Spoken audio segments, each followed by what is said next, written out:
The noises stopped and the fog dissipated. City lights came back brighter than before. Above us loomed a bridge, much taller than any bridge in London. My stomach did a slow roll.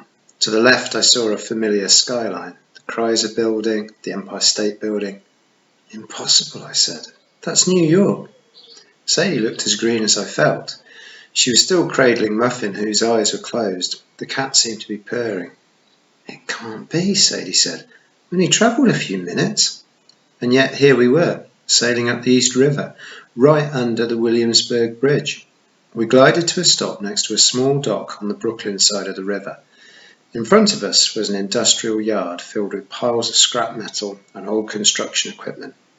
In the centre of it all, right at the water's edge, rose a huge factory warehouse, heavily painted with graffiti, the windows boarded up.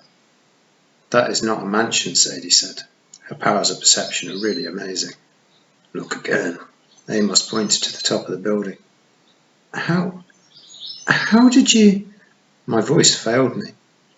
I wasn't sure why I hadn't seen it before, but now it was obvious. A 5-story mansion perched on the roof of the warehouse, like another layer of a cake.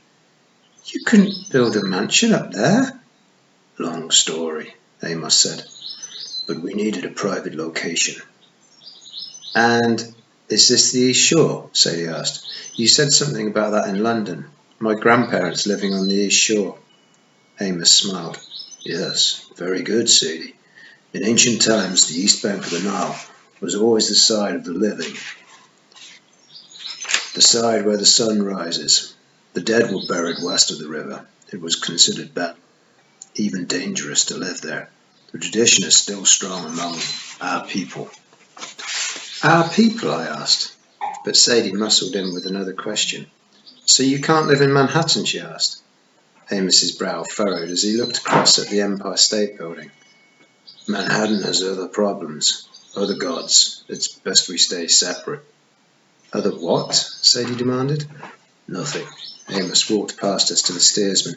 He plucked off the man's hat and coat, and there was no one underneath. The steersman simply wasn't there.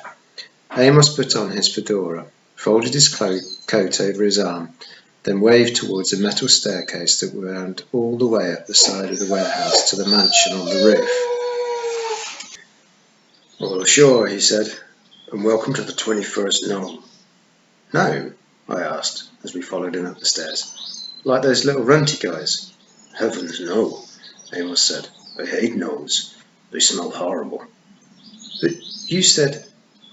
Nome, N-O-M-E, as in a district, a region. The term is from ancient times when Egypt was divided into 42 provinces. Today the system is a little different. We've gone global. The world is divided into 360 nomes. Egypt, of course, is the first. Greater New York is the 21st.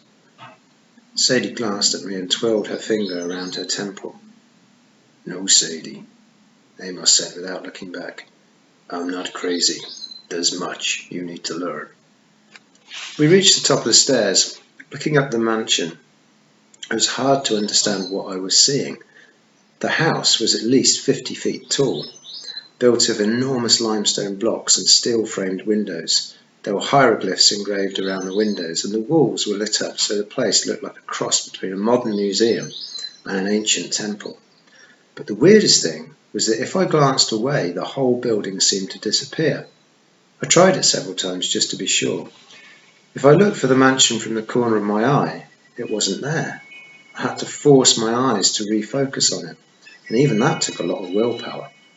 Amos stopped before the entrance, which was the size of a garage door, a dark, heavy square of timber with no visible handle or lock. Carter, after you. How do you think? Great, another mystery. I was about to suggest we ram Amos's head against it and see if that worked. Then I looked at the door again, and I had the strangest feeling. I stretched out my arm. Slowly, without touching the door, I raised my hand, and the door followed my movement, sliding upward until it disappeared into the ceiling. Sadie looked stunned. How? I don't know, I admitted, a little embarrassed. Motion sensor, maybe? Interesting. Amos sounded a little troubled. Not the way I would have done it, but very good. Remarkably good. Thanks, I think. Sadie tried to go inside first, but as soon as she stepped on the threshold, Muffin wailed and almost clawed her way out of Sadie's arms. Sadie stumbled backwards. What was that about, Cat? Oh, of course, Amos said. My apologies. He put his hand on the cat's head and said very formally, You may enter. The cat needs permission, I asked. Special circumstances, Amos said, which wasn't much of an explanation, but he walked inside without saying another word. We followed, and this time Muffin stayed quiet. Oh my God.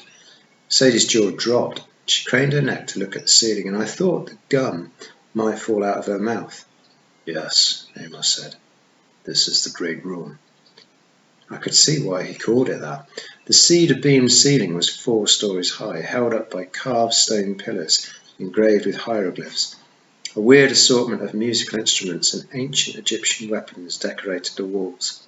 3 levels of balconies ringed the room, with rows of doors all looking out on the main area. The fireplace was big enough to park a car in, with a plasma screen TV above the mantel and massive leather sofas on either side.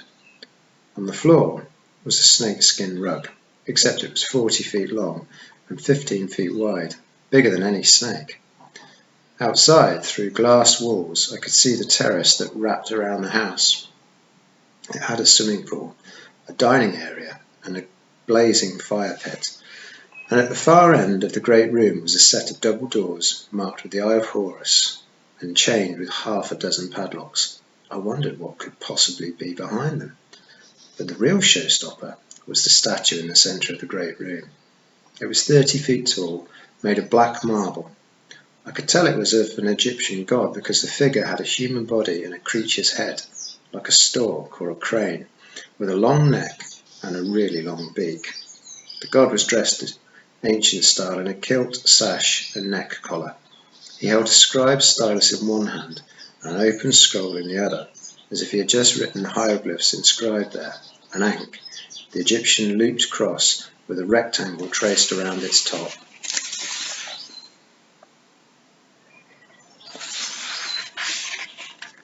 That's it, Sadie exclaimed. Per ankh. I stared at her in disbelief. All right, how? You can read that? I don't know, she said, but it's obvious, isn't it? The top one is shaped like the floor plan of a house.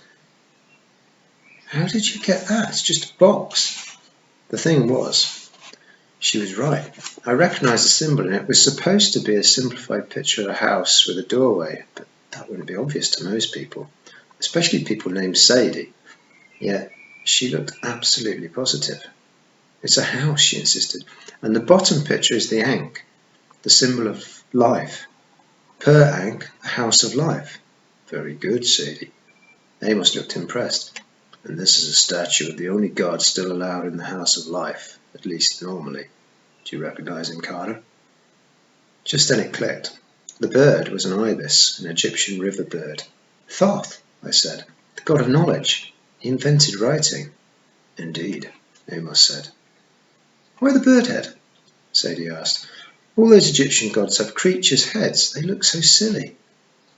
They don't normally appear that way, Amos said. Not in real life. Real life? I asked. Come on, you sound like you've met them in person. Amos's expression didn't reassure me. He looked as if he were remembering something unpleasant. The gods could appear in many forms, usually fully human or fully animal, but occasionally as a hybrid form like this. They're primal forces, you understand? A sort of bridge between humanity and nature. They're depicted with animal heads to show that they exist in 2 different worlds at once. Do you understand? Not even a little, Sadie said. Amos didn't sound surprised. Yes, we have much training to do. At any rate, the god before you, Thoth, founded the House of Life, for which the mansion is the regional headquarters. Or at least it used to be. I'm the only member left in the 21st Nome. Or I was, until you 2 came along. Hang on, I had so many questions I could hardly think where to start. What is the House of Life? Why is Thoth the only god allowed here? And why are you... Carter, I understand how you feel. Amos smiled sympathetically. But these things are better discussed in daylight. You need to get some sleep. And I don't want you to have nightmares. You think I can sleep?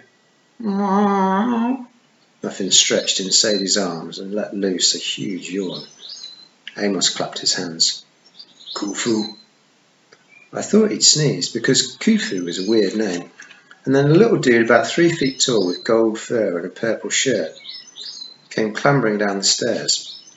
It took me a second to realise it was a baboon wearing an LA Lakers jersey. The baboon did a flip and landed in front of us. He showed off his fangs and made a sound that was half roar, half belch. His breath smelled like nacho-flavoured Doritos. All I could think to say was, "The Lakers are my home team." The baboon slapped his head with both hands and belched again. "Oh, Khufu likes you," Amos said. "You'll get along famously." "Right," Sadie looked dazed. "You've got a monkey butler. Why not?" Muffin purred in Sadie's arms as if the baboon didn't bother her at all. "Ugh!" Khufu grunted at me. Amos chuckled.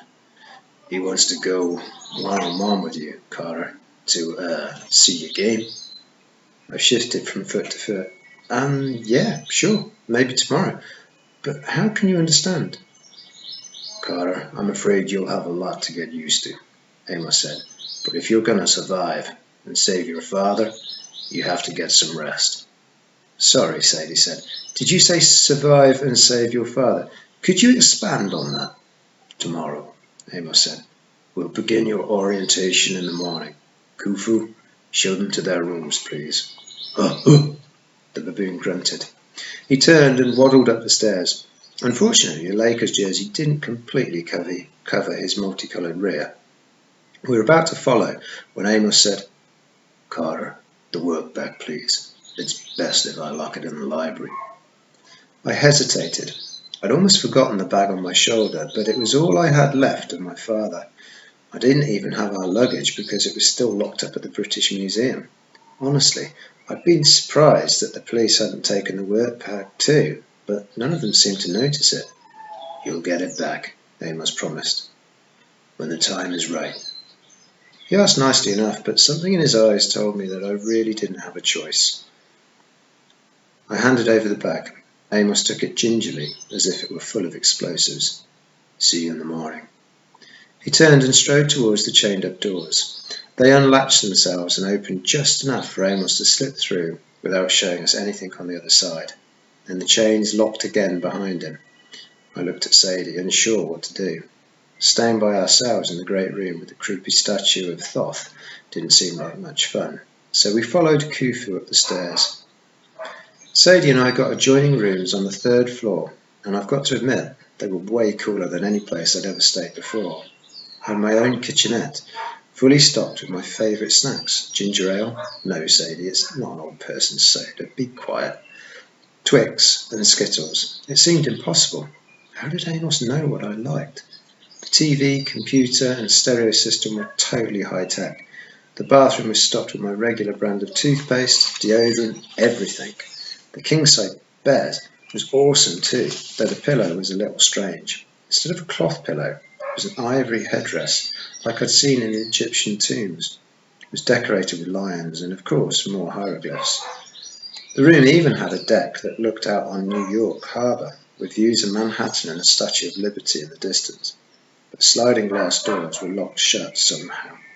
That was my first indication that something was wrong.